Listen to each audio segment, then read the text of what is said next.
Topic है long form of periodic table and electronic configuration. जी, topic पढ़ने से पहले हम एक बात जो है वो दोबारा रिव्यू करते हैं कि एक एटम में जो प्रोटॉन्स और इलेक्ट्रॉन्स की जो तादाद है, ये नंबर है, वो इक्वल होता है। और वो क्यों इक्वल होता है? क्योंकि हमें पता है कि ओवरऑल जो एटम है वो क्या होता है, वो है न्यूट्रल। और इसका मतलब क्या है कि न्यूट्रल का मतलब है कि एक एटम पर जो है वो कोई चार्ज नहीं होता। और इस कंडीशन को पूरा करने के लिए दो ऐसी स्पीशीज जिन पे अपोजिट चार्ज है उनका इक्वल होना जो है वो लाजमी है, ताकि उस पे कोई नेट जो है वो चार्ज ना आ सके। और इसीलिए जो है वो प्रोटॉन्स और इलेक्ट्रॉन्स के जो नंबर है वो बराबर होती है, इक्वल होती है। और हमें ये भी पता है कि जो मॉडर्न पीरियोडिक टेबल है वो किस बेस पे क्लासिफाई किया गया है, वो एटॉमिक नंबर की बेस पे जो है वो अरेंज्ड है, या आप कह लें कि असेंडिंग एटॉमिक नंबर की बेस पे हमने उसमें एलिमेंट्स जो हैं वो प्लेस किए हुए हैं। अब क्योंकि जो एलिमेंट्स हैं जो मॉडर्न पीरियोडिक टेबल में एटॉमिक नंबर की बेस पर जो है वो प्लेस किए गए हैं, तो इसका मतलब है कि जो उसकी इलेक्ट्रॉनिक कॉन्फ़िगरेशन है उसका भी उस जो है प्लेसमेंट में बहुत ज़्यादा किरदार होगा। क्योंकि जो एटॉमिक नंबर है वो है प्रोटॉन्स की तादाद, और प्रोटॉन्स जो हैं वो इक्वल हैं इलेक्ट्रॉन्स के। और इलेक्ट्रॉनिक कॉन्फ़िगरेशन क्या है, वो है इलेक्ट्रॉन की जो है वो तादाद और उसकी डिस्ट्रीब्यूशन इन शेल्स। और हम अगर प्रोटॉन्स की बात कर रहे हैं तो इसका मतलब है कि वहाँ जो है वो इलेक्ट्रॉन्स की बात करनी भी जो है वो ज़रूरी है। यानी मॉडर्न पीरियोडिक टेबल में अगर प्रोटॉन्स का नंबर जो है या एटॉमिक नंबर में कोई ऐसा कोई पैटर्न मौजूद है, तो इससे जाहिर होता है कि उसके इलेक्ट्रॉनिक कॉन्फ़िगरेशन में भी कोई ना कोई सिमिलैरिटीज़ जो हैं वो पाई जाएंगी।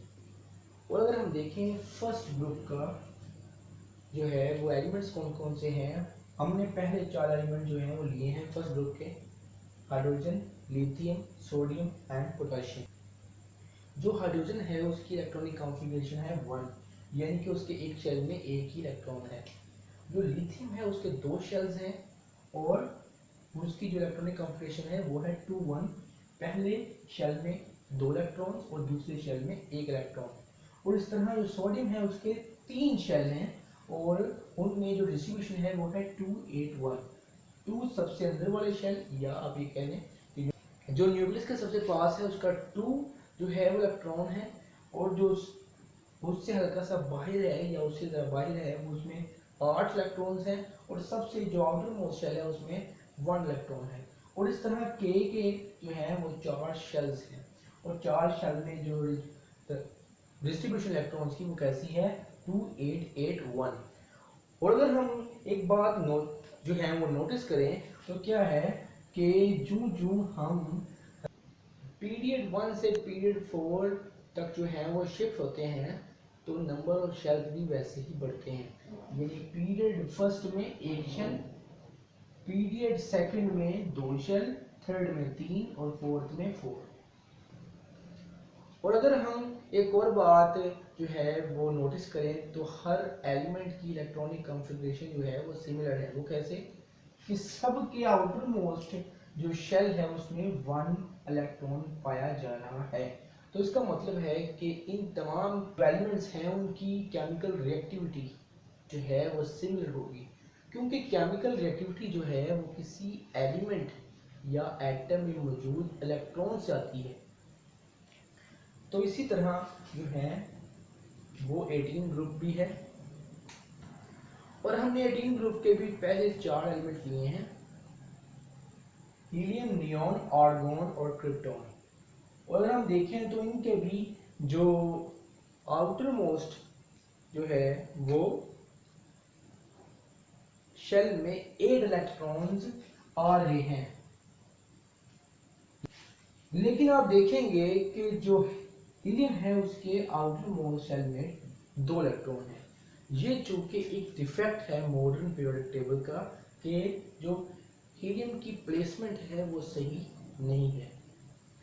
तो इसी वजह से जो हीलियम है वो पी ब्लॉक में सूट नहीं कर सकता, क्योंकि इसमें पी जो है वो सब शेल मौजूद नहीं है, या उसका आउटर मोस्ट सब शेल नहीं है। इसका आउटर मोस्ट जो सब शेल है वो एस है, और चूंकि हीलियम का जो आउटर मोस्ट शेल है वो एस है, इसलिए इसे एस ब्लॉक में होना चाहिए। लेकिन ये जो है वो एक डिफेक्ट है, या आप ये कह लें कि ये पीरियोडिक टेबल का एक डीमेरिट है या उसकी खामी है। तो यहाँ अगर आप देखें तो यहाँ भी शेल नंबर बढ़ता है with increase in the period number, यानी कि पीरियड 1 में शेल 1, 2 में 2, 3 में 3 और 4 में जो है वो 4 शेल्स होते हैं। और यहाँ भी जो वैलेंसी है वो जो है वो सेम आ रही है। इसका मतलब ये हुआ कि इसकी केमिकल एक्टिविटी भी सेम होगी।